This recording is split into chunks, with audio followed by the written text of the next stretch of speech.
Okay, I want to say good morning to you all. Welcome you. This is Dr. Larimer.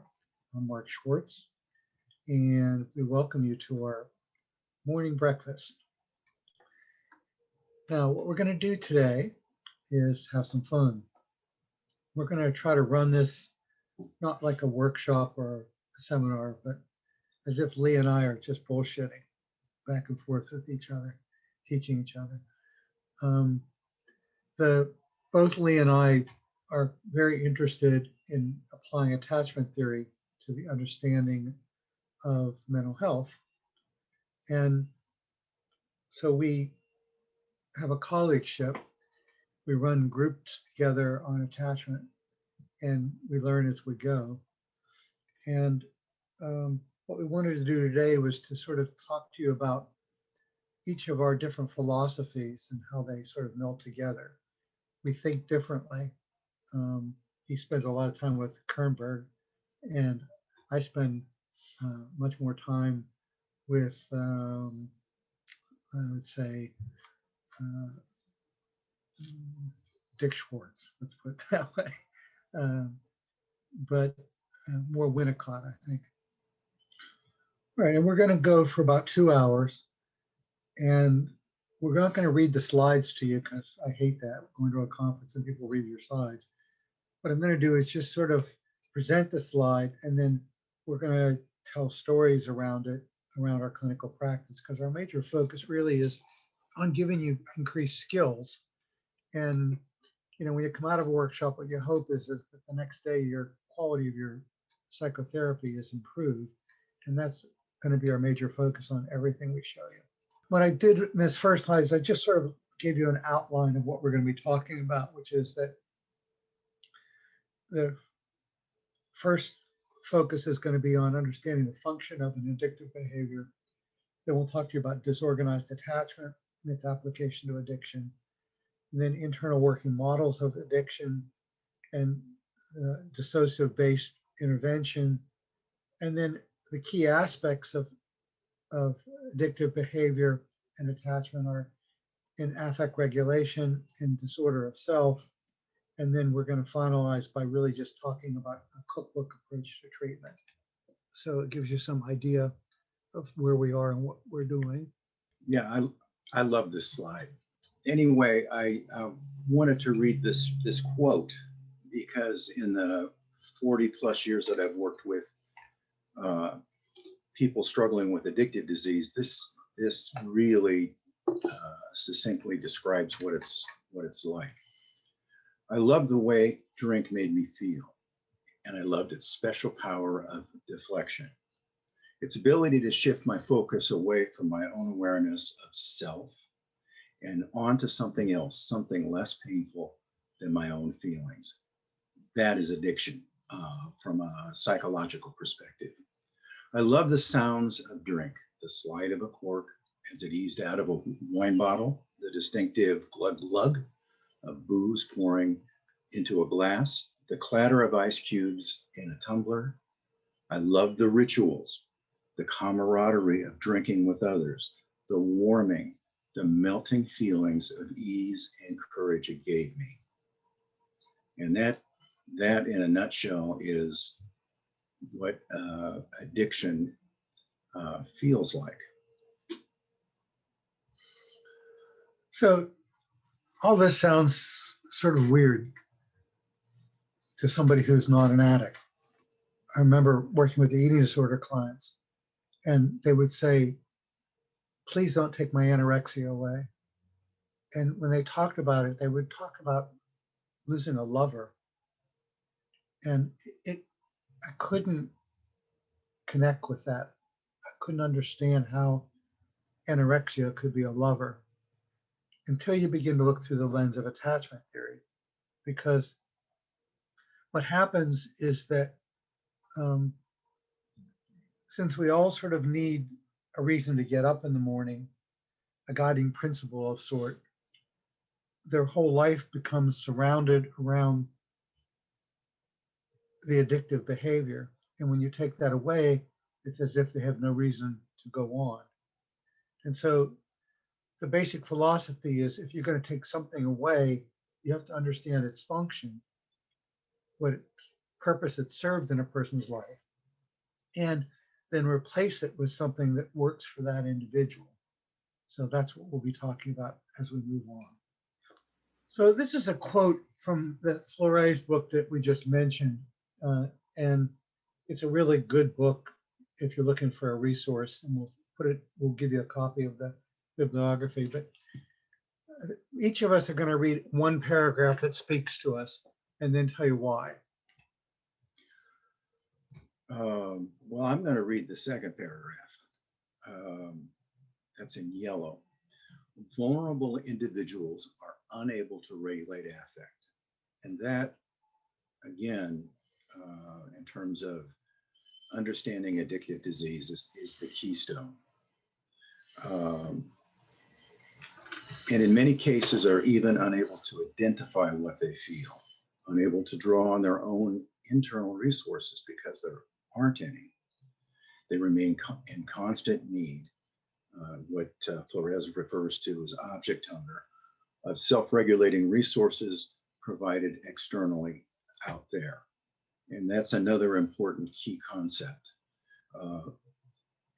In addictive disease, the substance of abuse, whether it's alcohol, drugs, or process disorders where they're behaviorally based, it's the substance that becomes what we call in object relations theory, it becomes a self-object. It becomes an opportunity to self-regulate when in addictive disease, people lack that ability. They lack the ability to understand what goes on inside of them, and they lack the ability to regulate what they experience internally. Since painful, rejecting, and shaming relationships are the cause of their deficits in self, they cannot turn to others to get what they need or have never received. And that, again, is another key concept in addictive disease, is these folks have difficulty asking for help, which psychologically means they don't have the ability to utilize others in a way that feels safe. And that, again, is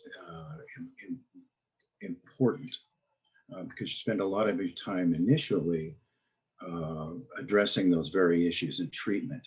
And actually, in my mind, the first 3 steps of Alcoholics Anonymous, of recovery, in a very powerful way, address that very issue of asking for help and being able to accept help when it's offered. So probably we could end the workshop now, because that almost says everything. Well, I like to be succinct. Yeah.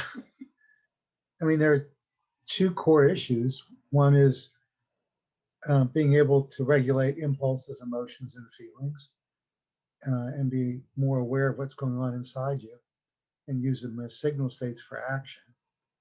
And then 2, being able to utilize others as a resource.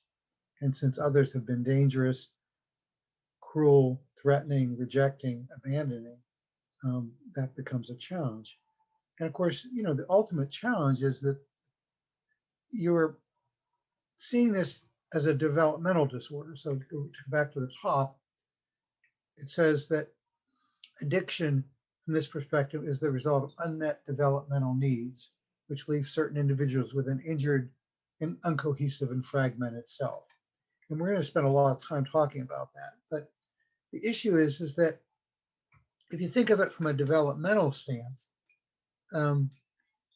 what happens is that as the child's developing a sense of self, the parent is unable to be a resource. So as I define parenting, I go back to Peter Fonagy and his concept of reflective function.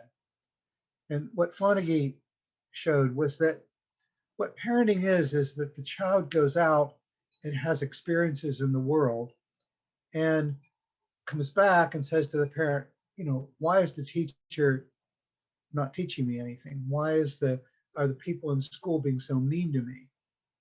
And the parent sits down and gives them 100% of their attention and comforts and soothes them and helps them understand themselves in relation to others.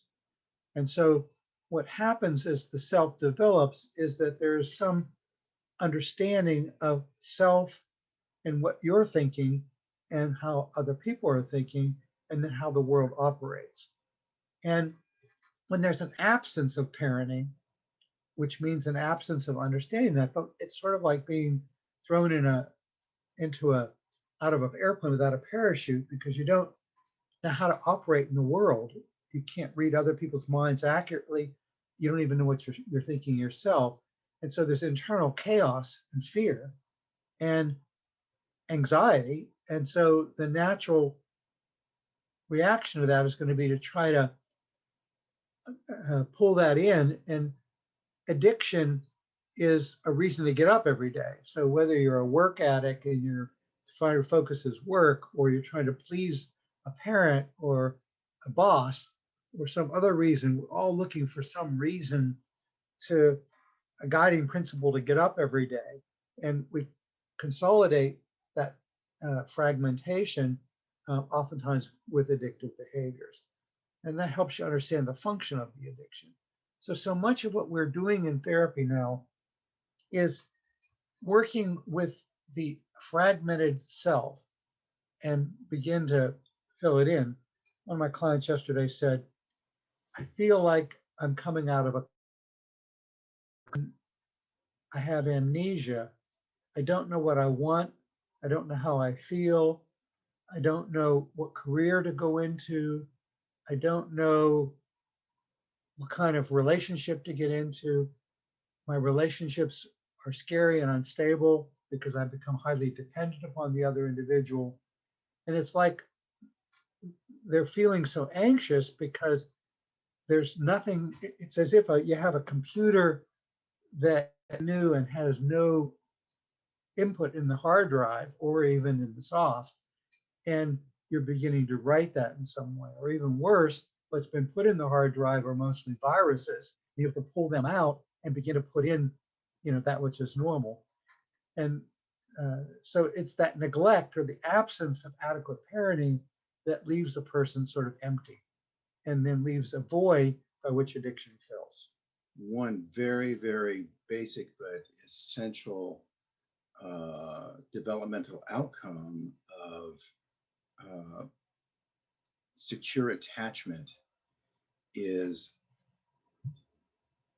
the ability to appreciate oneself as being separate from important others. And what goes along with that is confidence that it's safe to go and begin to explore the world. And that sounds kind of trite, but it is so important. And if you think about how that translates to working psychotherapeutically, if you're working with somebody with disordered attachment, their ability to explore what goes on inside of them in an adaptive way and in a manner that's reparative is exceedingly compromised. And again, from an addiction perspective, one of the ways that you deal with that is by using, because it's an external way of regulating what otherwise is a challenge to regulate. So, from a developmental stance, you have a child who has good enough parent that then allows them to be able to find a transitional object and then eventually get out into the world and go to school and go to camp and so on. When you have a disturbance of that, you have an attachment disorder. Now, as you move into adulthood, we require a secure base in order to feel safe and to be able to function. That's our reason for being. In the absence of a secure base, we feel anxiety. And so we're looking for something to be able to reduce that anxiety, which makes a person prone to an addictive behavior. And so their secure base becomes built around, I need alcohol, I need anorexia, I need work. And if you take somebody's work away from them, then it feels like they're thrown out of an airplane without a parachute, confused and overwhelmed. So the client then presents with an anxiety disorder.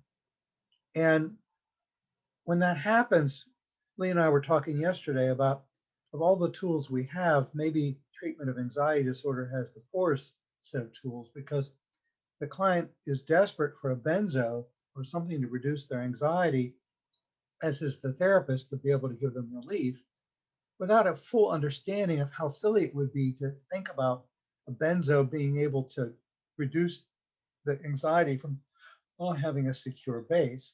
The reduction of anxiety comes from being able to have a secure base that is not addictive related, that allows them to be able to connect to others as a resource, and build a family of choice, for example, and a group of people who they love and who love them. Now, a person with avoidant attachment is allergic to that. So what I'm saying is that it would be natural to feel anxious if you did not have a secure base. And it leaves you prone to relapse until you can begin to establish that. And yet, the paradox is the person comes in with avoidant attachment, and the therapist reaches out and tries to form a connected relationship, and the client resists because of insecure attachment. And so the challenge is to attune yourself to that relationship and to be able to adapt. So, for example, if you're a therapist who's sort of what I call Earth Mother, oh, I understand how you feel. Oh, I really, warm and empathetic. That will obviously terrify somebody with avoidant attachment. So you have to change your attunement as a therapist to adapt to the client's attachment style, and see this as a process of beginning to form that appropriate attunement to be able to pull them in. On the other hand, if you're a therapist who's very intellectual and is avoidant yourself, oftentimes the preoccupied side will come in and try to get you to care about them, and that's very, very destructive also, because the false self comes in and puts a lot of energy to get the avoidant therapist to be able to come forward in some way, which is not good. So, of course, having a secure attachment yourself as a therapist is rather critical. In the training that I had with Dick Schwartz in internal family systems, what was unique about that model was that Dick spent a lot of time in helping the therapist begin to have a secure attachment with self as a requisite for doing the work with the client. And we've worked a lot on that in working with our therapists on our staff to be able to do their own work to be able to move towards earned secure attachment. Okay, so in this next couple of slides, I just want to document in an empirical way what we're talking about, which is, this is the ACE study, which all of you probably know about. And all it shows you is that the higher the childhood experiences of trauma or traumatic experience, the higher the rate of alcoholism, which is really important because alcoholism is a disease, but that disease is unleashed by neglect and abuse. And so the way I say it to the clients is, a lot of programs are oriented towards sobriety. And yes, sobriety is important. But in this program, we're going to look for the problem behind the symptom. So getting under some control of the symptom is the first step in treatment. And then one wonders, about emotional recovery. And in emotional recovery, what we're trying to understand is the root of the addiction. And, so many clients say, I'm averse to 12-step programs because it's necessary but not sufficient. And what I'm desperate for is something more than just sobriety. And that's sort of what we're about, which is we're struggling with what's underneath the addictive behavior. And I call that hole in the middle of your stomach that can never be quenched, can never be filled, and the addictive personality. And as I struggled to understand that emptiness inside, that hollowness, that void, what I discovered was that a lot of my lens of looking at that was through dissociative theory. In my original career, what I worked with in a trauma program was a dissociative disorders unit. And in the dissociative disorders unit, we had people who had high fragmentation of their personality.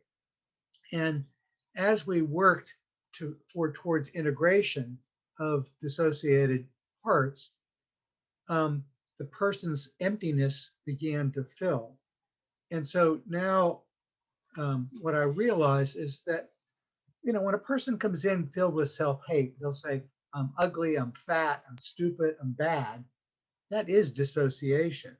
They know that those traits are not accurate, but it feels to them as if they are.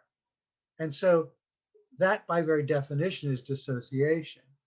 And so the goal, the focus is not just in cognitive-based therapies that challenge their distorted thinking, which is obviously necessary, or diffusion, to use acceptance and commitment therapy. Those are techniques.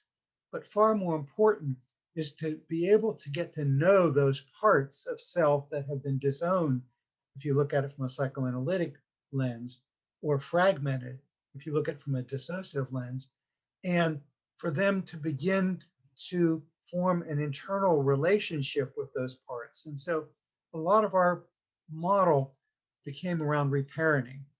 And so the essential lens was forming a earned secure attachment with self before you can form an attachment with others. And I hadn't seen that in the literature much. And so as I learned what insecure attachment was with training around Mary Main and a lot of her work with the adult attachment interview, and studied how people move towards earned secure attachment, we tried to apply that to helping an individual establish an earned secure attachment with their disowned parts. And a lot of models of therapy, EMDR, internal family systems, affect accelerated psychotherapy, and now more contemporary, Dan Brown and David Elliott's work with the ideal parent are heavily focused on beginning to help the individual to form that earned secure attachment with self. And these are sort of turbo charged techniques that you can use in your 15-minute hour in a time-limited model to really begin to establish internal integration. And when you're able to do that, the person experiences real, I think, personality change. You're seeing characterological change in a time-limited model in ways that we never thought possible 20 years ago. That was well played. I want to go back to the notion of a secure base, because that's another key concept. And what it means simply to have a secure base is you have confidence that you can rely on yourself and or rely on other people when you need to do that in a way that feels safe. And that very much is experiential. It's encoded pre-verbally. It's within the first 3 years that this experience is laid down in memory in a procedural way rather than a verbally mediated way. And so you spend a lot of time in treatment focusing on on what I would call markers of the attachment style. And the biggest one and the most important one is affect. And using affect as the trail that you trace begins to lead you and the patient you're working with, leads them to their struggles around closeness in a more conscious way. Now, to put that simply, in terms of recovery, one of the first secure bases that a recovering addict connects with is the program. And traditionally, for the last 70 plus years, we've referred to that as the fellowship. And it's that connection that provides understanding and acceptance and predictability that begins to make this happen therapeutically. Now, as we translate that into psychotherapy, the reparative variable from an attachment perspective is a secure relationship with one's therapist. And it's really that simple. And as that begins to unfold and develop, that makes it possible for the person you're working with to explore what goes on inside of them in ways that they weren't able to before. And that's where the reparative part of this comes in. And their attachment style begins to be repaired and moves into more earned secure attachment rather than disordered attachment. Okay, now, again, since we're interested in psychotherapy, I want to just sort of target our symptoms. So if I was going to lay out a treatment plan, what I go back to is the definition of borderline personality disorder. This is the Gunderson approach to borderline. And what he always talked about was one, intense relationships that are unstable, affective instability, chronic emptiness, and unable to have a core sense of self or a false self, and polarizing contradictory internal shifts. And it turns out, I think, that those are the core issues with addiction also. Not that all addicts have borderline personality, but maybe on the Gunderson scale they would. But more important is we have to, by the end of this workshop, say something about each of these 5 areas and what we do in therapy to be able to focus on each of those and to begin to look at those as the target symptoms. And so I tell you just an interesting story, which was when in my old treatment center, which was Castlewood in St. Louis, we had working with anorexics, bulimics, and binge eating. The first 100 patients I gave the adult attachment interview to by Mary Main. And I had it scored both by Mary Main's people and Patricia Crittenden. And we looked at each of their patterns. And what we found was that 95% of the 100 clients had disorganized attachment, which is what I suspected. And so what I said was that instead of focusing on changing the eating disorder symptoms, what I wanted the focus of treatment to be was moving them from disorganized attachment to a earned secure attachment. And so a lot of the therapy was oriented not just around food-related behavior as in traditional eating disorder programs, but towards disorganized attachment. And a lot of what we're going to be talking about today evolved out of that process. And then when I met up with Lee 3 years ago, you know, we mind melded a little bit and began to apply that to the addictive population. But this is going to be the target for the rest of our talk. Okay, what is disorganized attachment? Let's start with Mary Main. I love this description she gives because it really gives you a visual. Cecilia displays distress immediately upon finding herself in an unfamiliar laboratory environment, even though her mother, a slightly disheveled, overwhelmed appearing woman, is present. Okay, now we have the strange situation.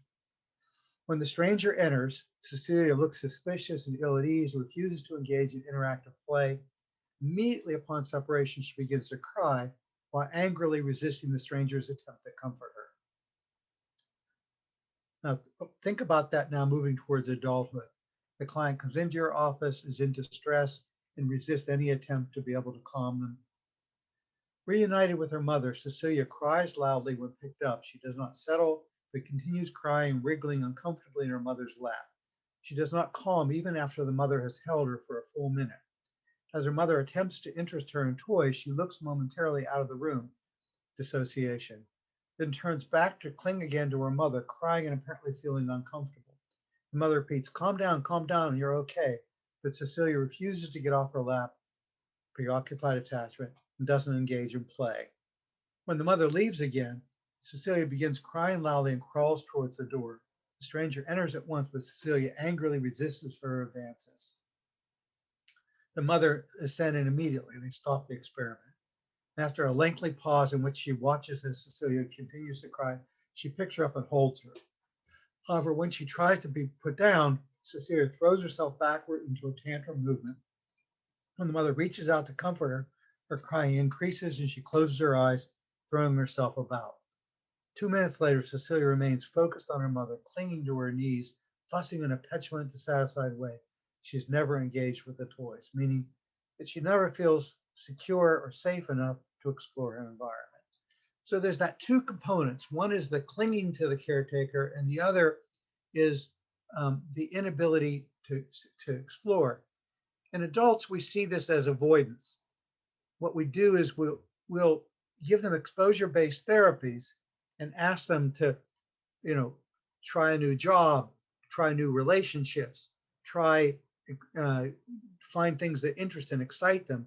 And no matter how much we point them in that direction, they have the hardest time to be able to activate themselves to act in their own best interest. They never engage with the toys. And, so a lot of time in therapy is spent towards getting them to be able to do the things that will make their life more comfortable. Now, if you don't believe me, here's Fonagy's data, which I think is mind-blowing. And those of you who've heard our workshops before, we've used this. But what you see is that it's not just in the eating disorder population, but across psychiatric diagnosis in general is the disorganized attachment. Now, this is important because, we have these three programs: mental health, eating disorder, and chemical dependency. And, historically, we've separated programs in all three of these areas. And by combining them together that we have, what we've learned are there are similarities between the clients and differences between the clients. The similarities are almost always in the area of disorganized attachment. The differences are that, you have to know an awful lot about chemical dependency or eating disorder to treat those syndromes to get the symptoms under control. But more importantly are the commonalities between them. And so we have, for example, a third of our clients are bipolar. And, there's the bipolar clients have tremendous amount in common with the alcoholic clients. And yet there's so much comorbidity between the groups. And so it's just interesting in this evolution of our work that we have all three of them to be able to study. And, generally they help each other in very unique kinds of ways. Okay, so the question is, what is it as we sort of do an autopsy on disorganized attachment? Because if you're going to do a treatment plan, you have to know what it is your target are. And the components of disorganized attachment are that there's an internal fragmentation of the personality. Part of them feels like they're stupid, and part of them knows they're smart. Everything is polarized. Part of them is desperate for someone to connect to, and part of them is isolative and doesn't want to leave their house. Part of them is coming into the therapist to give up the anorexia. Part of them is, please don't take my anorexia away. And so everything that they think or feel is polarized, and that whatever they say is true is also false. And that makes them feel crazy and anxious. And so part of it is having some internal consistency of plan of action.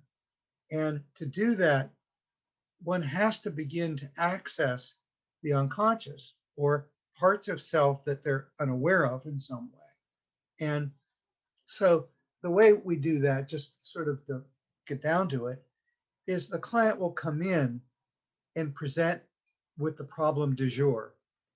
And it might be that they are married and they went out with a prostitute. Well, you'll say, well, your partner is going to divorce you and you're going to lose your family and your kids are going to be suffering enormously if your partner finds out that you had sex with a prostitute. The consequences of your actions are far greater than what you got out of it. Why don't you stop? And that sounds pretty rational. And, my teacher once said to me, Mark, stop talking rational to irrational people because you'll lose them. So you have to enter into their world and understand that there's a part of them that knows what you're telling them, the rational part, and we'll call that self. And there's a part of them that is probably stuck at 12 to 14 years old, who's completely out of control, affectively dysregulated, feeling some emptiness inside of them, and is obliged to be able to act in that kind of a way. And so instead of the therapist coming in and telling them what they already know, what one has to do is to be able to get that observing self to have a presence instead of letting the adolescent part hijack the body and pull them together in some way so that they can have self-leadership. And so what happens in effect is that if the 12-year-old takes over, they're going to feel scared and lonely and without a rudder and completely out of control. And so what one has to do is be able to remind them of that observing self. Marshall Linehan, I think in working with DBT, had her own way of recognizing that there is this wise mind and that all of us have that wise mind. And so the therapist wants to activate the observing self and have that become the internal parent that is there with the adolescent part by their side and act as a rudder to the ship. We have a ship that's out of control, without a rudder, running fast, and what it needs is some parental guidance. And the therapist can be that to some degree, but even better is if the therapist can induce an internal observing self that can begin to be a guide or a support for that individual. And that requires some integration between part and self. I'm going to say that any differently in object relations? The way I think I would translate all of that into addiction treatment, because addiction treatment's a little different animal, as everybody knows. But again, I think I was beginning to talk a little bit about how this translates into the treatment of addictive disease. And I look at that as sort of roughly a two-stage process. As is well accepted, addiction is first and foremost a neurobiological disorder. But with really, really powerful interpersonal and psychological correlates that drive it. But the first thing we need to do in addiction treatment is stabilize the chemical dependency. And we do that by encouraging and facilitating our patients engaging in basic 12-step recovery. And we get that process online with them because it's supportive. And it provides a framework when we talk about affect dysregulation. One of the wonderful things about recovery is it provides a container, a framework that steps in until they've acquired that skill on their own. So you have sort of the traditional recovery-based treatment that we've been doing for 40, 50 years now. But one of the new things that goes along with that is the whole notion of what we call emotional sobriety. And a good friend of mine that's a psychologist in Philadelphia, Alan Berger, is well known for his model of emotional sobriety and how that interfaces with treatment. And in my mind, emotional sobriety is the attachment work part of treatment. But you got to have mental and physiological stability first before you can begin to engage those other aspects of the person we're working with. But when you put the two together, it's an amazingly powerful process. You want to add to that? That's good. All right, so let's go to the next step. Now, what happens is that if you have not had adequate parenting, then you pretend and you try to adapt and you develop a false self. The false self is trying to take care of the mother who is suicidal or depressed in order to feel safe. The false self is attempting to be able to go to school and pretend like they're normal. And so the true self sort of takes over. And the result of that is they disown the real self. And so the person who comes in will say, I feel like I'm an imposter. I feel like I'm pretending. I feel like I'm trying to please other people. I don't know who I am. Who I am is only a reflection of who I'm with. And that's, you hear that commonly in the 12-step meetings.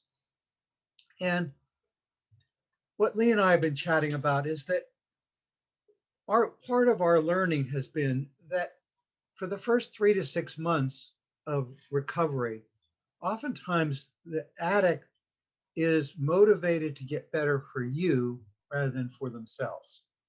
And, you know, you want to have a tendency to say, well, this is your recovery. You're not just doing this for me. You're not going to really disappoint me.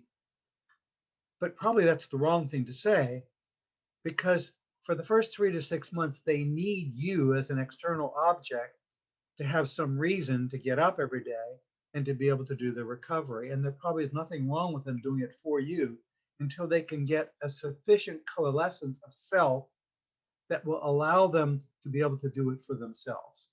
And so for a year, I was in residence with Dick Schwartz, and he was my co-therapist, and he's the founder of Internal Family Systems. And sometimes we'd be working with a client and there would be practically no self that we could work with. And I would say to Dick, you know, like, what are we going to do to help the person have more self? And his idea was you had to remove whatever was blocking the self. But more and more over time, what I've asked myself is, how does one develop a real self? And is it born within the person, or is it something that unfolds, or do you have to feed it in some way? So Lee and I have talked a lot about this. And our basic idea is sort of like that what Lee said yesterday is that there's a crystal under there that is there at birth that, you know, develops or differentiates and becomes richer over time. And then, like a geode, you have to remove the outside to allow the inside of the crystal to be able to shine and appear. And I like that metaphor an awful lot, because it's not, are you born with it or do you develop it? But it's sort of an interesting combination of three things. One is what you're born with, what then coalesces over time through development, and then what it is that's blocked it from being able to manifest itself. And so much of what the therapist is doing is I'm blocking that which is interfering in some way.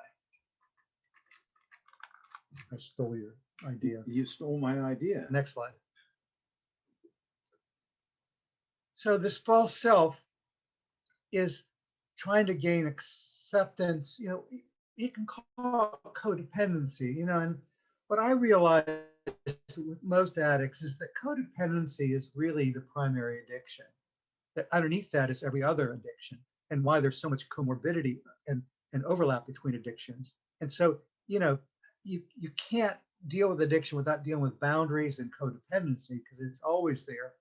But until they have the development of a real self, there's always going to be codependency, because they're highly scanning for acceptance and rejection for others.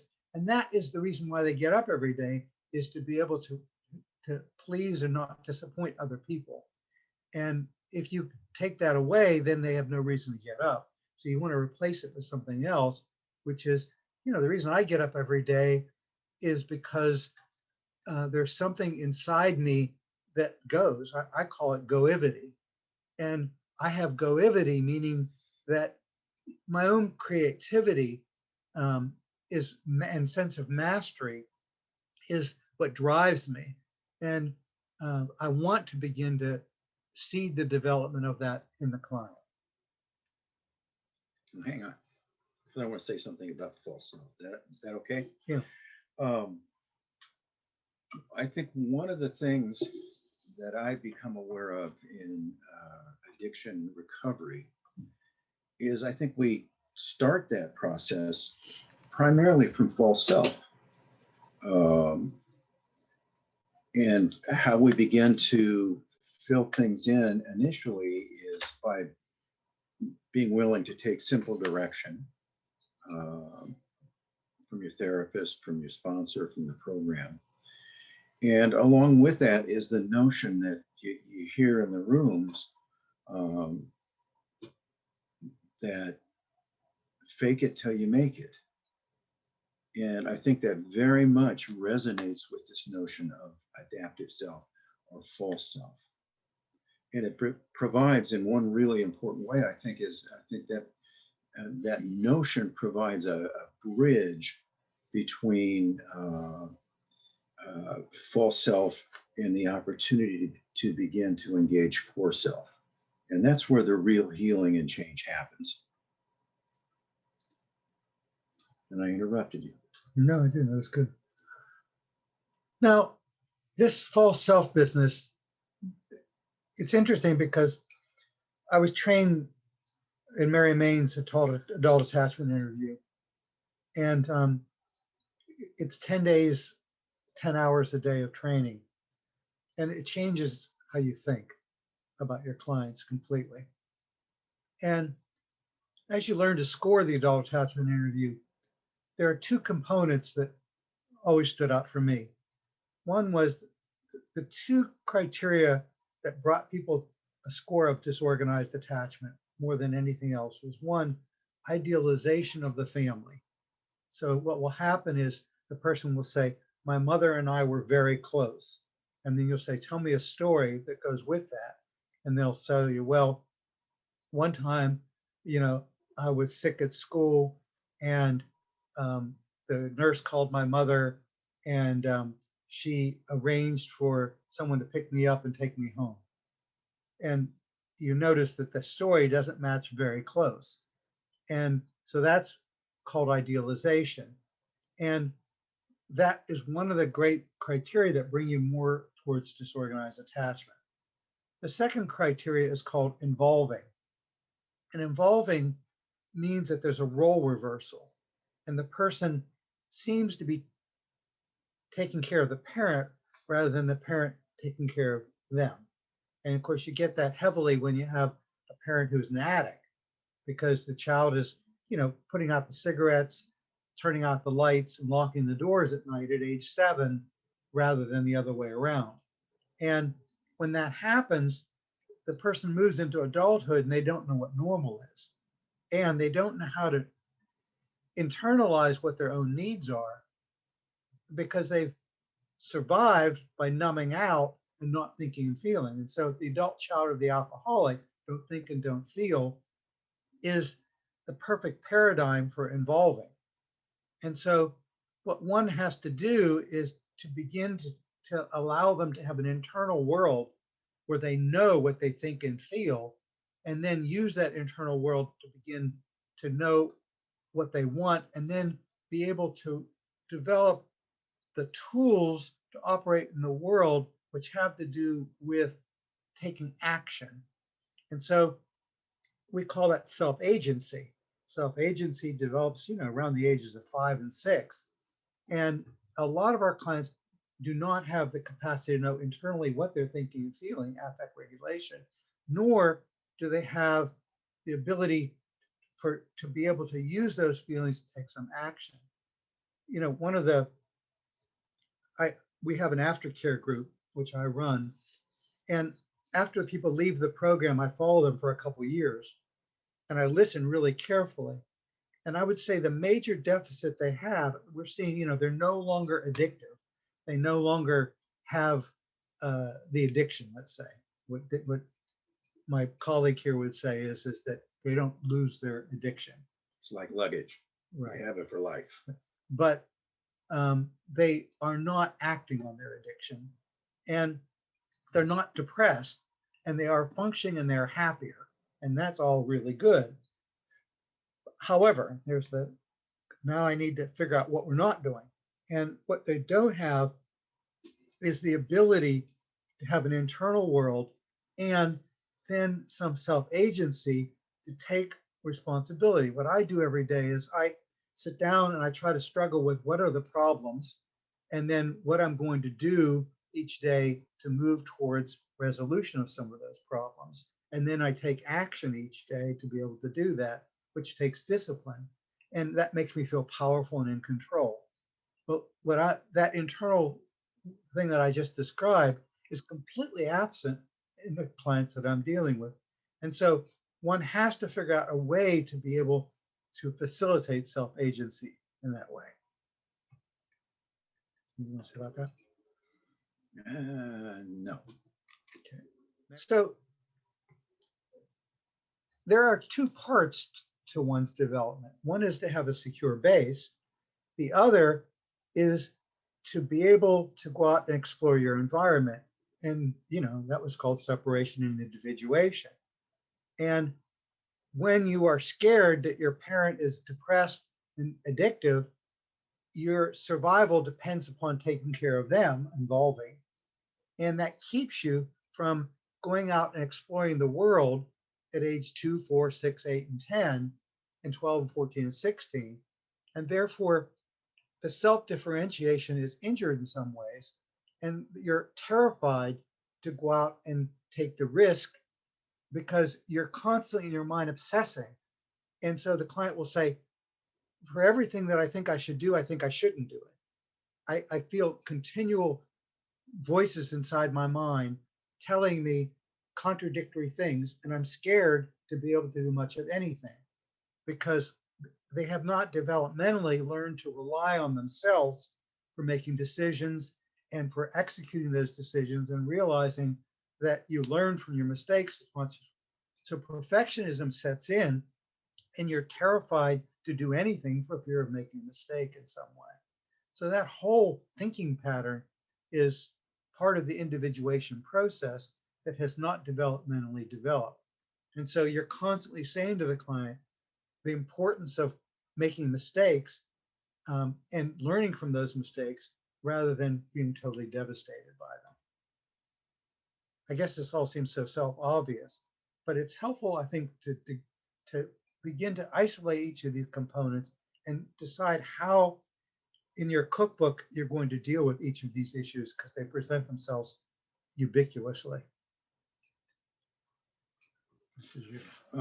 This is I think an important slide, and it describes the benchmarks of secure attachment.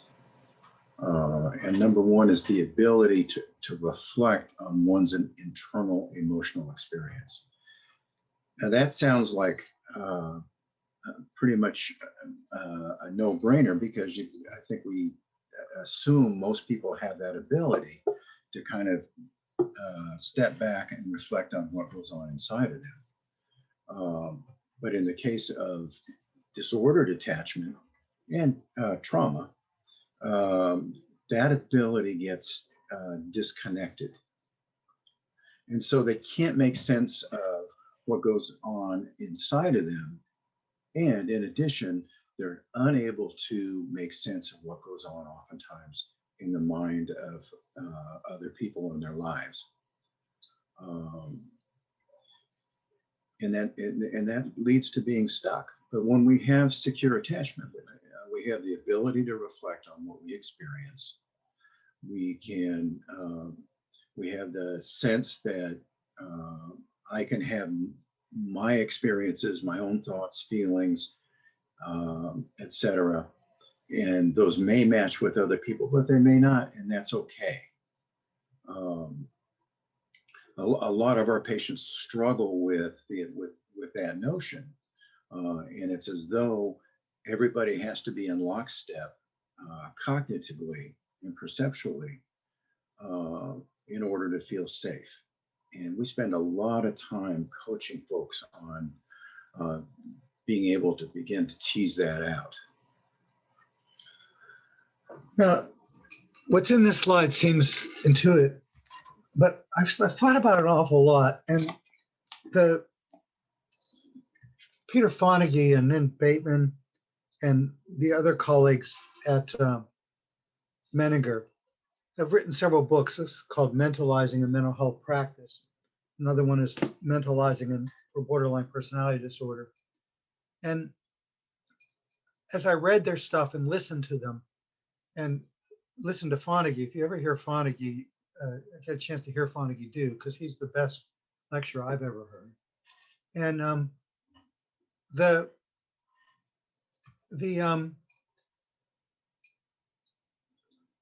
mind of self and the mind of others is something that is quite complex. So mentalizing is a really interesting concept. And so there's a whole metacognitional scale that you can Google and look up that has been devised and has, lots of vicissitudes to it. But I realized so much that through introspection, that the way I read others is really quite important. And so a person will leave the room saying, nobody likes me, or they'll be in group and everyone will give them positive feedback.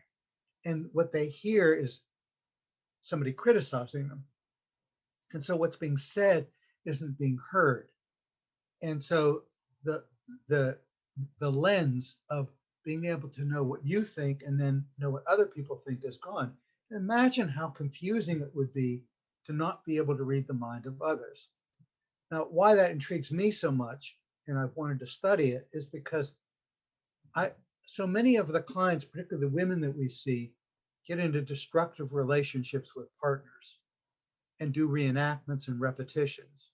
And so they'll say to us something like, this person hurt me, beat me up, rejected me, and I stayed with them so that they did it again and again and again.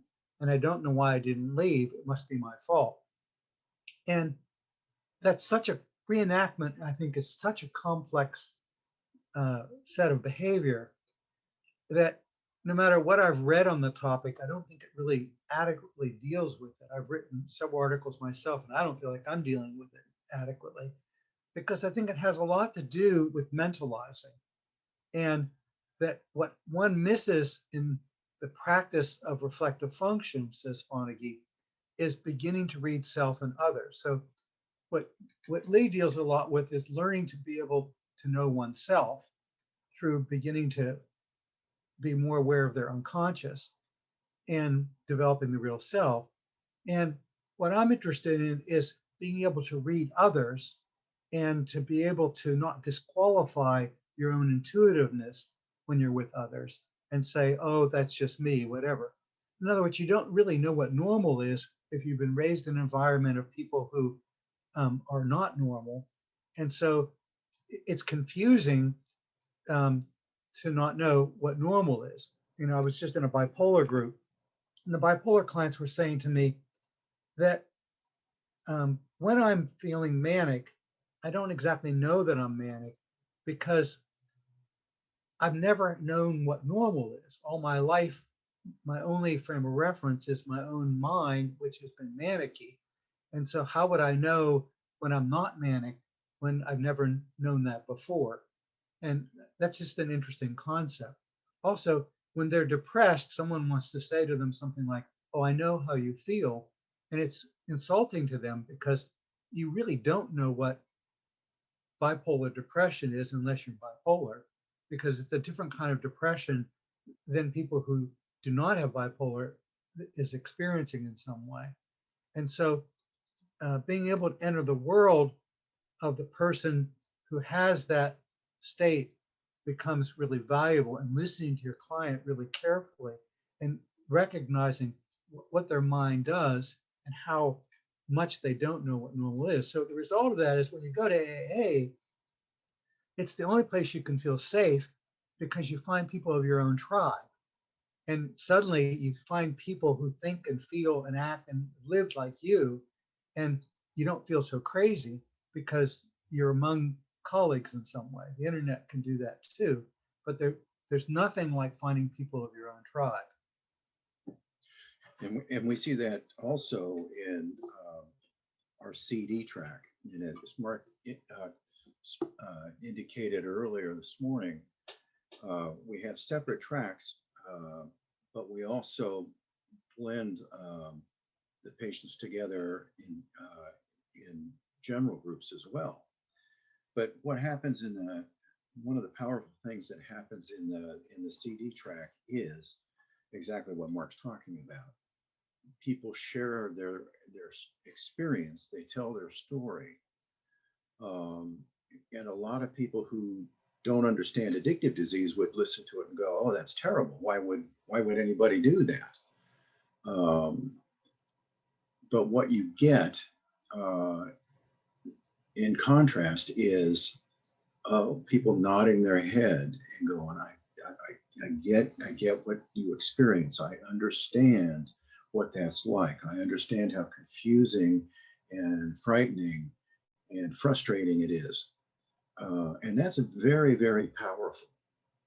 Now, I also, as I was listening to Mark, was thinking, one of the things that I think I've come to understand it, and I'd like to explore further, is with trauma, with disordered attachment, and with addiction, very, very similar things happen neurocognitively. And in all three of those instances, there's a shift from the outer cortical functioning, which gives somebody the ability to reflect or to problem solve or to modulate behavior in adaptive ways.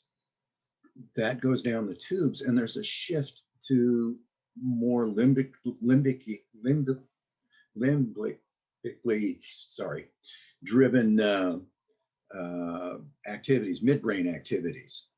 And so to start with and working with all of these, it's really working midbrain to midbrain rather than working cognitively, because that ability to do that early on is missing. And it takes time to get those higher cortical processes online again. So it's really working oftentimes in a nonverbal behavioral marking way rather than just using words. And it's a really powerful sort of thing. But I think there's an overarching relationship there. I don't know if you have anything you want to add to that or not. That's good. Just for the listeners, I'll make an aside comment, which is that Lee and I fight with each other every day, even though we do the groups together. You know, what we have in common is we both like to read a book a week. and we're constantly thinking about these things. So these are developing ideas. And when you, some of the things we're saying, you probably will very much disagree with, and that's good. I mean, that's what we're looking for, is to stimulate discussion from different philosophical and clinical approaches. I just want you to know that none of this stuff are facts. These are just how we're thinking right now and how it influences our practice. Okay, so then you're saying, well, how do you develop a sense of self that is not false? How do you develop earned secure attachment? And how do you work with affect regulation? And we want to fine tune that for you.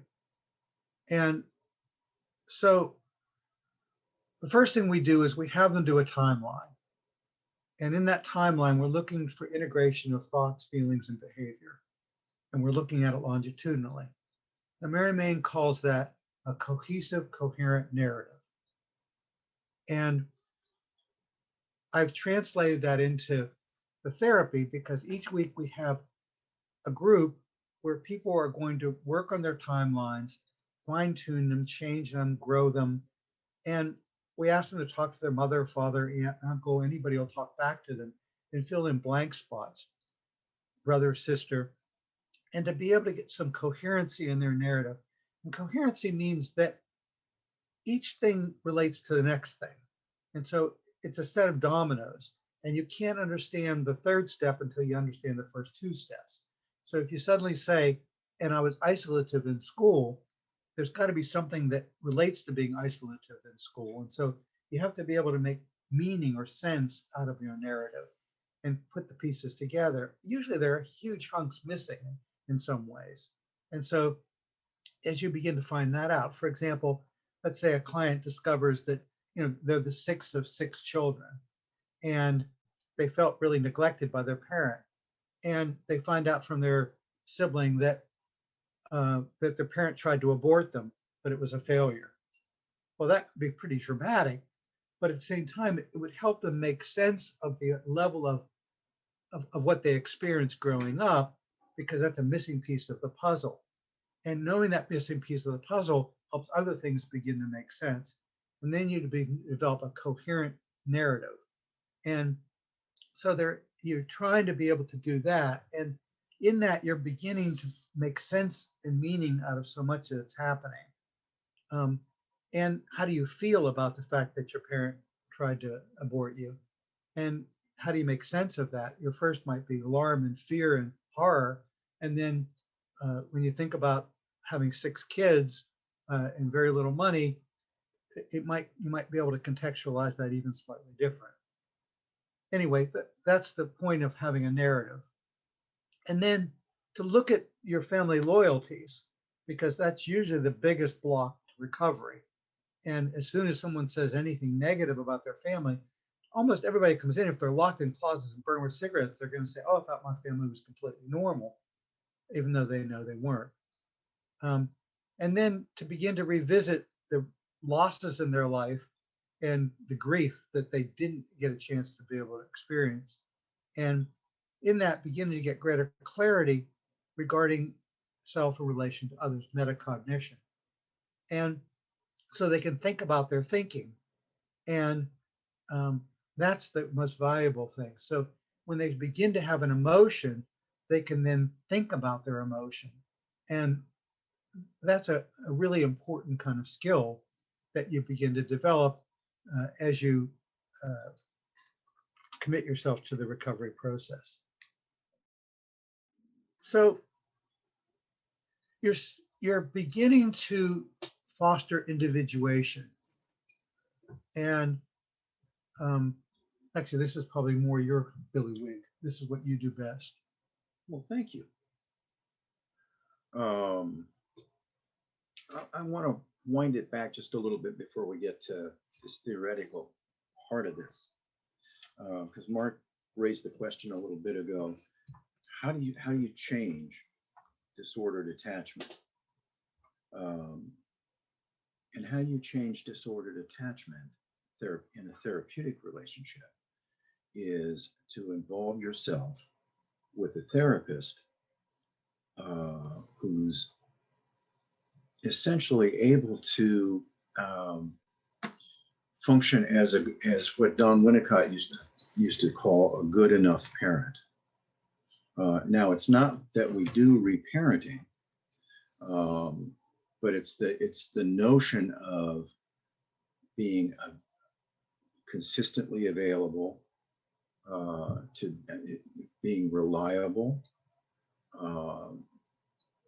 being able to listen in an accurate way to what and mirror what goes on inside the person you're working with. So it's actually really very, very simple. But doing that over and over and over again mirrors what happens developmentally, and it becomes a powerfully reparative process. And I just wanted to kind of go back to that point. You also, what you do sometimes, as I've watched, is very Diana Foshish, which is that you're very attuned to affect, and you were able to notice, small changes in their face and facial patterns, or the anxiety in the room, and help them be able to be more aware internally what it is that's going on. And I appreciate that. And I think what you're picking up on is, again, this work is particularly initially is not so verbally mediated as it is experientially based. So instead of just listening to words when you're working with somebody, you're watching for really, really subtle nuances as they talk with you, facial expressions, their eyes, definitely focusing on the affect that they're verbalizing, because that becomes the bridge to eventually working your way down through defenses into core self. And that's where preparation occurs. And as Mark said, yeah, I'm very influenced by Diana Fosha. I think her model is amazing. Sue Johnson has been another one of the more recent folks that have had a great deal of influence on me. But all of this attachment stuff dovetails very nicely with object relations as well. So kind of my ongoing training has been, self-psychology, particularly integrating Masterson's model into the way that I work, because his model is very, very much, obviously it's self-based, but it's also attachment-based. Now, I don't know whether he would agree with that or not, but in my experience, I think that's very much the case. Now, I'm a recovering cognitive behavioral therapist, and that's why Lee and I laugh at each other so much. You relapse, though. Yeah. Well, not only I relapse, but I struggle with this, because to me, if you don't know how to speak Portuguese, you have to be taught to speak Portuguese. And so if the self has no input, then someone has to begin to uncover that in some way. And so, for example, I've taken to acceptance and commitment therapy. And what I like about acceptance and commitment therapy is the focus on values. And our client, in acceptance and commitment therapy, you'll have a kind of a 5 sheets that have, 100 values. And the client can begin to look at each of these values and see what's unique about them. And they didn't even know they didn't know who they were and what their values are. And so each person has their own sense of integrity.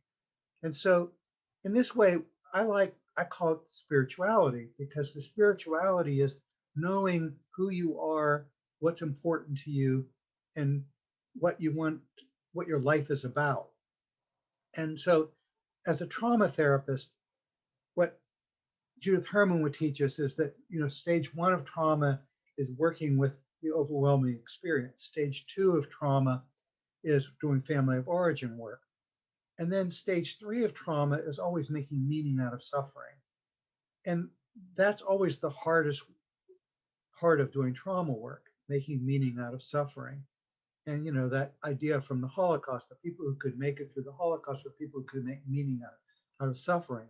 Making meaning is the core of self-differentiation. And so to me, there has to be some cognitive component of beginning to teach people what their own values are, what they know, and what's unique and extraordinary about them that is part of who they are. And so in my groups, they're heavily cognitive, and a lot of experiential stuff of beginning to discover what they think and feel and know, so that when I say to them, tell me a little bit about who you are, what you like, what you're interested in, what your values are, that they have something to put into their hard drive, so to speak. So I think we complement one another. Oh, absolutely. And kind of the models that I utilize are, if you want to understand kind of what's going on in terms of cognitive function, I very much work from the bottom up. So meaning I start with dealing with affect and work my way up through the system that way. Mark, on the other hand, oftentimes works from the top down. And what's wonderful is we've learned to kind of blend our styles, and we meet in the middle, which is where reparation and reparative work happens. And I think that the point he made about meaning is something we don't really talk a whole heck of a lot about in psychotherapy anymore, which is really sad.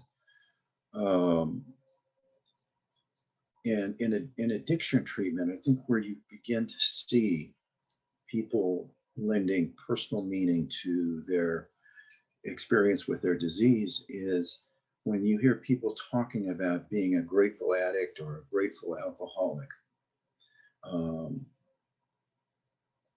And I think that's a reflection that, I'm making sense in a meaningful way of all of these experiences that before I couldn't manage.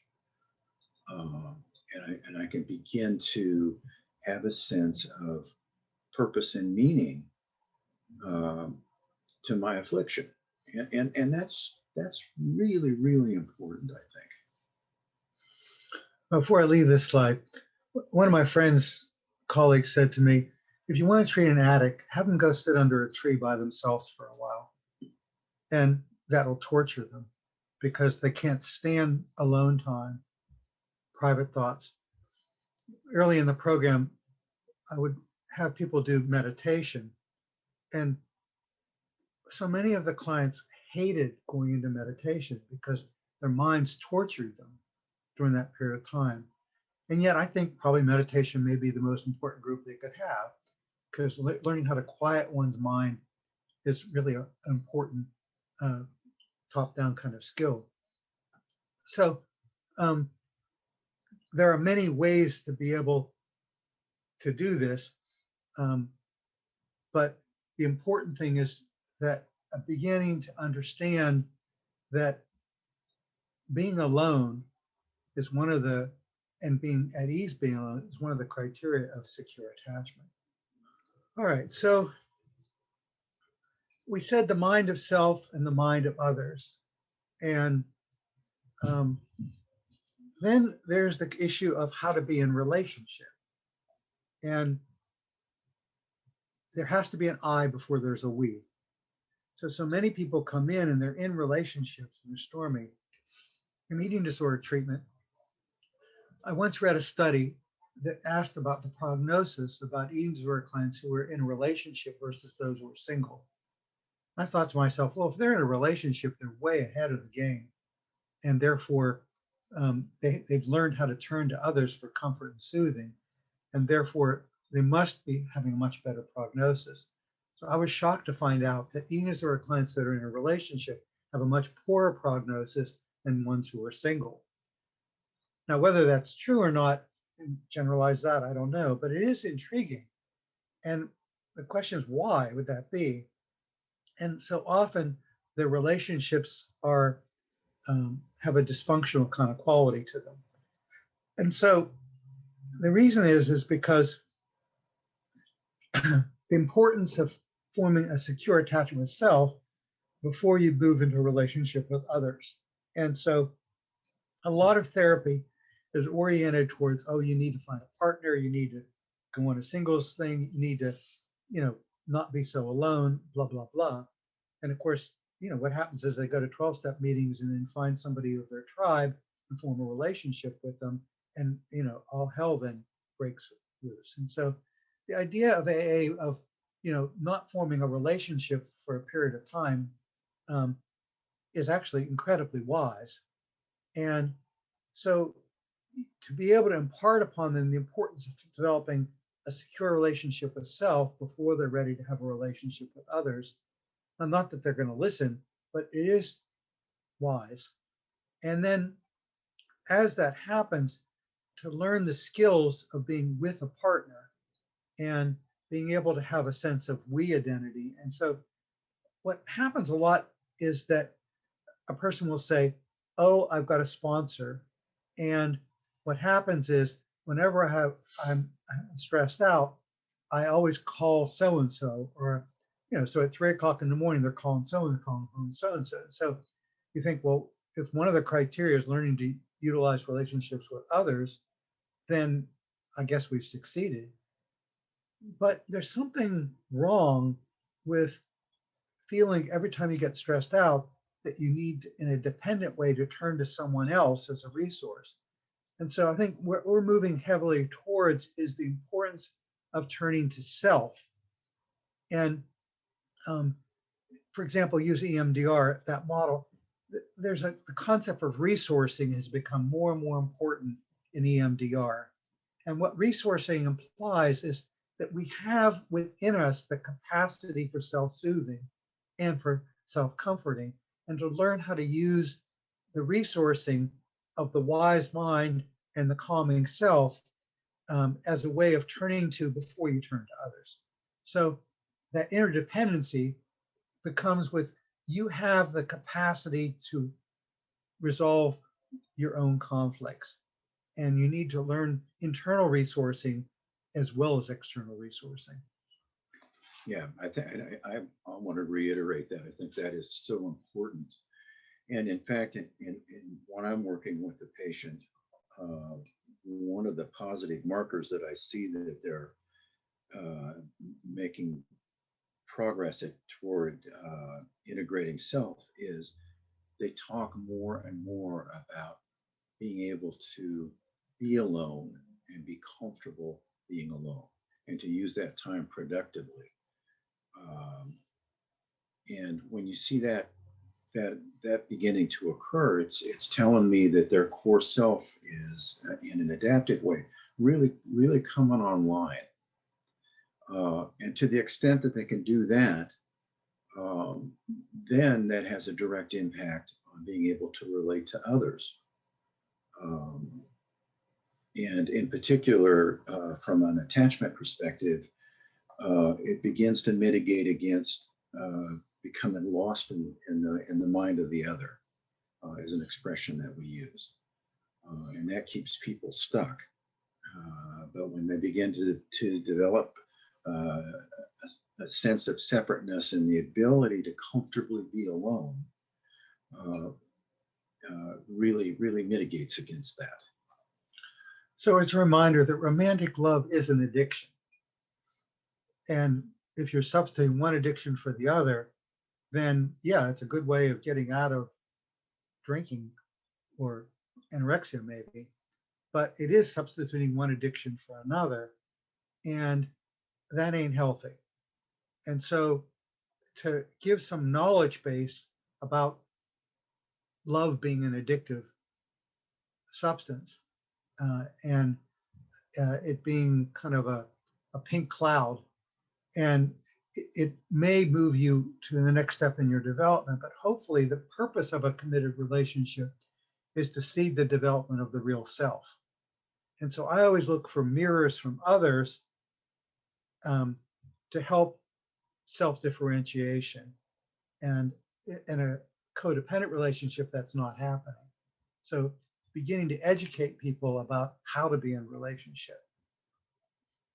So, I would say in our program, the components of it, we have an attachment group. We have acceptance and commitment therapy group where we do values. We have experiential therapy where we do expressive work. So they have affect and know their internal affective state. And we have boundary groups. And this is probably, from the client standpoint, one of the most valuable areas because, they don't have any clue what a boundary is. And, so much of what boundary group is knowing the mind of self and the mind of others. But being able to understand more about that other people are different and how to be around people. Because if you have an attachment disorder, what happens is that if anybody thinks or feels or acts different than you, in a narcissistic lens, what happens is that you reject them. And so eventually everyone disappoints you and hurts you, and therefore you're alone. And so how to navigate that and have relationships with others who think and feel and act differently and sometimes disapprove of yourself is quite a challenge. And how not to write everybody off, which I call an intimacy disorder. And so a lot of work around relationships and skills for relationships. Okay. Okay. And in the meantime, for the next half hour, we'll take your questions and answers. So I think I'll move down to the chat room and we'll go through some of these.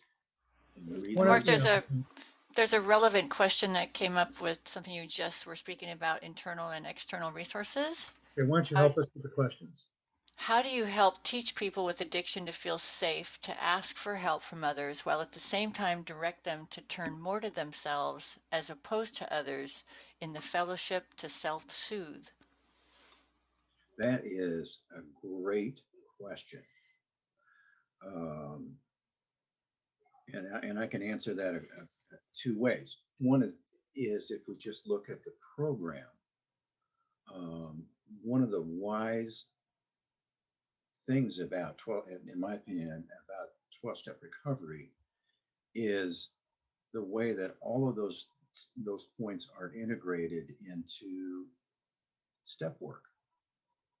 So, the first 3 steps are all about acknowledging that you need help and asking for help, which is huge because the one thing that addicts struggle with is asking for support because that's a sign of weakness. So, and then steps 4 through, off the top of my head, 4 through 6 have a lot to do with increasing one's ability to reflect on what goes on inside of them, their needs, deficits, behaviors, boundaries or lack thereof, all those really important things. So that stuff is kind of wired into that part. And then of course, 7, 8, and 9, I believe, off the top of my head, those are reparative, where we begin to repair relationships. And we begin to repair relationships with others, but we also begin to repair our relationship with self. And then, of course, the subsequent steps are all about what I would say continued integration of those and doing the maintenance things that we need to do to keep that process going. Now, along with that, and this is where the notion of emotional sobriety works its way in. Kind of traditional recovery, in my mind, is stage one. And people do very well with just doing that. But there are a lot of people who struggle because the traditional part of the program doesn't address a lot of internal deficits in the way that they need that to happen. So we've developed a sense of what's called emotional sobriety. And that is very much attachment based. And that's when we begin to incorporate more and more the things that we've been talking about, developing relationships with others that are secure, so we can begin to do that deep emotional work and get that reparative, restorative process online. And that very much interfaces with stage one, and they begin to feed on one another. And then, of course, if you want to kind of get a little theoretical, we could take a look at the next stage is sort of when all the cosmic stuff happens. Yeah, I think that hopefully that begins to answer your question. Again, I'll come at it from my direction, from the dissociative theory. Bruce Perry has written extensively on his belief that what happens in the brain is that when a person's under a lot of stress, that their frontal lobes sort of turn off and they become very limbic. And so when you regress, you literally become a 7-year-old or a 10-year-old or a 12-year-old, and you don't have the capacities of the adult to be able to utilize. And so what he does is he teaches mothers, for example, that if a child's acting like a 5-year-old when they're really 10, is to treat them like a 5-year-old and calm them by soothing them, rocking them, and then their frontal lobes come back online, and then they can use them in some way. Well, I've always loved that metaphor because so many of the adults, when they're under stress, they seem not to have their executive function capacities. And so what I want to be able to do is to build the capacity for them to be able to have enough integration that they are able to bring their frontal lobes in, and they don't lose that because you're scared and alone when you're in that traumatic situation.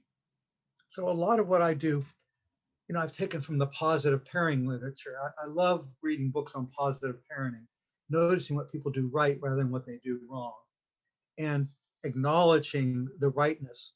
And so what the therapist is able to do is be a good enough parent and notice what the person is doing right and reward and acknowledge their own executive function capacities to take care of. So whenever they're able to say something like, I'm such a goddamn idiot, I'm so stupid, I don't have a brain in my head, that they then can bring their executive function and be able to say, that's no way to talk to yourself. That's really unreasonable, that it's okay to make mistakes. No big deal. So if your child came home and was being very self-injurious in that way, what you would say is a good enough parent, and then to teach the person how to be the good enough parent to themselves. So to teach them the skills of positive parenting. Now, if they have their own children, hopefully you're beginning to teach them some of those skills to be able to work with their own children. And now I want them to be able to do to themselves what they're going to do with their children.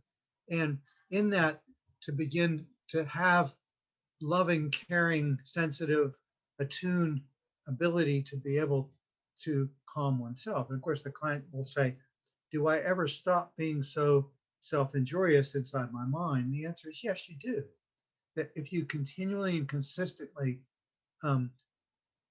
recognize when that part jumps out and is alone, that you come in and provide self-function and be able to be there with that part and remind it of the truth, then you can begin to repair that internal damage. There was another question about stages of treatment. This was from Judith Herman's stage theory, which was first you do a lot of work around the symptom, which is trauma resolution, PTSD kind of work, through exposure, through a variety of techniques. And then second is to look at the family of origin, and usually behind a PTSD trauma is complex trauma, and being able to work around the complex trauma. And then the third is making meaning out of suffering. And the making meaning stage is a much longer stage and is has a strong spiritual base to it. Mark, you have a question here on top of that. Would gradual exposure be a helpful technique as well? Gradual exposure is a technique for what? I mean, it depends what the target behavior is. But clearly, exposure therapy is the treatment of choice for anxiety. And beginning to notice what the origins of the anxiety are, and beginning to have the person, what we do every day in our program is focus on avoidance. Clients are avoiding all the things in life that they're scared of. And what we do is we give them assignments to do one thing towards their recovery each day or each week, which moves them closer to what they want. So I'm having difficulty doing exercise. So you're going to have a friend exercise with you. I have a hard time going to 12-step meetings. You're going to go to 3 12-step meetings and pick somebody to go with you. I have a hard time looking for a job. I want you to come in with. So, there's a bit of coaching always with therapy where you're, laying out things that are hard for clients to do, assign them to do it, and then being there in an accountable sort of way so that they're working their program. Every day I say, what's your program? How are you working your program? What are you doing to get what you say you want? And you're accountable to keeping your commitments. There's another one that just came in on the question line. Why is it called earned attachment? Oh, that's a great question. It's called earned secure attachment because it refers to somebody who initially developed disordered attachment, avoidant, anxious, or disorganized. But in the reparative process, they are able to move from those strategies to more adaptive strategies that encapsulate secure attachment. It's not quite qualitatively, Mark, you can correct me on this if I'm wrong. Qualitatively, earned secure attachment is not quite as, for want of a better word, good as secure attachment that you get developmentally, that you develop in a normal developmental process. But it's a pretty close second. So just traditionally in attachment treatment, that's how we've labeled it. And do you want to add to that? Yeah, earned secure attachment is heavily metacognitional. So here's a script. The person will say, when I was growing up, my father was a bastard. He was controlling, he was mean, he was drunk all the time, and I hated him. As he went into recovery, he changed a good bit. And at first I stayed away from him, but as time has gone on, he and I have begun to talk more. And what I realized is that as a child, he was beat in a cruel sort of way by his own father and grew up with almost no role models. And so he was doing to us what was done to him. And as he's softened and becoming more himself and more compassionate, I've allowed myself to spend a little more time with him. Now, that's earned secure attachment. And it doesn't mean that it's warm and fuzzy. It means that the person has been able to develop a metacognitional pattern away from feeling like they're a defective human being and realizing that it was highly situational based upon the interaction with their caretaker. And that allows them to begin to move towards unsecure attachment. as a personal example, my attachment style is highly avoidant. But I've been fortunate in terms of involvement in relationships that have really supported my changing that. And at this point in my life, I think I've got pretty well established earned secure attachment. Mark might feel differently sometimes. And that doesn't mean that all the underlying avoidant strategies disappear into the ether. They're still there. They're still operating. The difference is I'm able to, when they click on, I'm able to go, oh, I know this. This is familiar. It's the old deal. And what I need to do, knowing that, is I need to do something a little bit different to counter that. I don't need to do that. And that's that metacognitive part of it that facilitates that. And what we're really doing today is we're talking about why psychotherapy works. A lot of Very it was much so. through magic. And the more we begin to think of this, I think my guess is we're going to see a paradigm shift.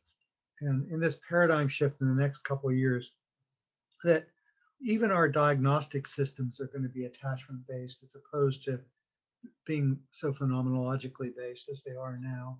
And we'll begin to look at in some sense, the diagnosis will make sense in terms of both the etiology, the development, and the manifestation, and then we'll have clear implications for targets for treatment. There's one more question here. Could you expand or repeat what you were speaking about on the difference made from a narcissistic view? Yeah. That, first of all, I don't talk about narcissism in the way that the DSM does.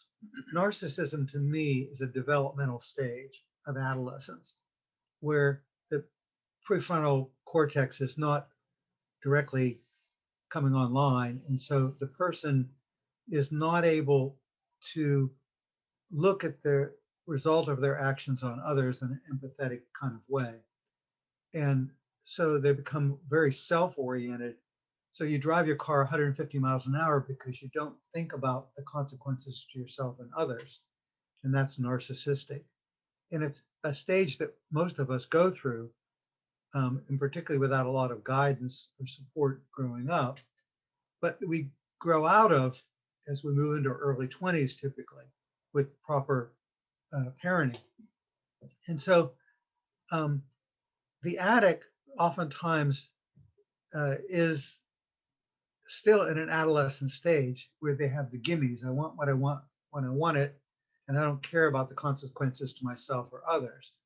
And what you're trying to be able to do is move them out of that narcissistic stage to a more young adult stage where you can see that your behavior has consequences to both yourself and others. And it's time to stop hurting yourself and thereby hurting others in a variety of ways. And so all addictive treatment is moving them beyond that. And, the first stage of treatment, the person comes in and they're able to say, I said to a client yesterday, do you love your wife? And they looked at me and they said, I love the bottle. And that's my whole life. And I don't think I know what love is. I don't think I've ever loved anybody, including myself. And so it's premature for me to ask if I love my wife. I don't think I do. I don't think I ever did. And I don't know if I will. That's narcissism. I just want to add to that. I look at narcissism, narcissistic characters, narcissistic styles, borderline styles, all of that stuff. I look at those as not from a pathological perspective anymore, but from a perspective of these are simply attempts or strategies at getting what somebody needs emotionally. They just don't work very well. And that parallels the addictive process. That's a simple way of describing what addiction is. It's a strategy at regulating what you can't regulate internally.